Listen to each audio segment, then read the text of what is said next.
Les frites rendent dépressif. À 2 mois de l'été, j'aperçois dans les news la nouvelle qui pourrait éviter cette année aux plages de supporter le poids de ma cellulite. Pile au moment de l'arrivée des températures printanières qui se sont un tantinet faites désirer, et à l'instant même où je me rends compte que mes robes d'été rétrécissent quand elles restent enfermées trop longtemps dans mes placards, complot de l'industrie de la fast fashion, nous sommes toutes d'accord, j'apprends donc grâce à une étude publiée le 24 avril dernier dans la revue scientifique PNAS que les frites rendent dépressif. Des chercheurs se sont en effet intéressés à l'alimentation et à la santé mentale de 140 000 personnes pendant 11 ans et ont découvert que celles qui consommaient des aliments frits, et notamment des pommes frites ou french fries ou frites tout simplement, étaient plus sujettes aux troubles d'anxiété et de dépression. Et qui a envie de passer l'été sous Xanax? Personne. Mais d'un autre côté, pour moi, le gras, c'est le bonheur, c'est le réconfort, la récompense après le footing, complètement contre-productif, j'en conviens, mais tellement jouissif. Autant je ne suis pas droguée au sucre, autant enlevez-moi le gras et je suis bonne pour la réa. Sachez tout de même que la personne qui vous parle, en l'occurrence moi, a été capable pendant le confinement de se faire cuire des œufs durs à 3h du matin faute de pain, juste pour pouvoir manger de la mayo. Car le gras, le frit,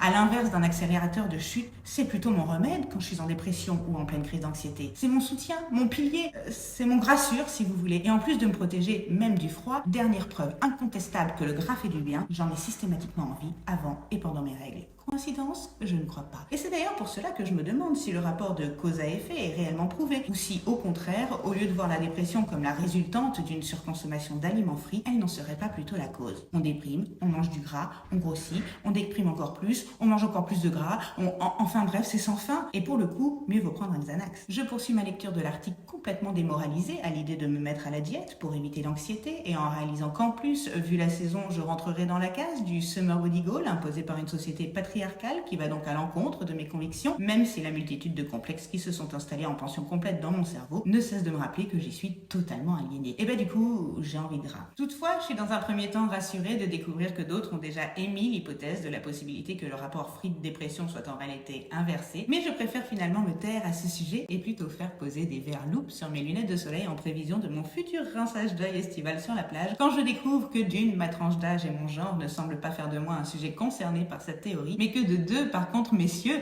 je vous conseille désormais de ne plus vous laisser aller et au contraire de prendre grand soin de votre summer body, même en hiver, car attention, l'étude précise tout de même que les frites rendraient dépressifs, surtout les jeunes et les hommes. Chais!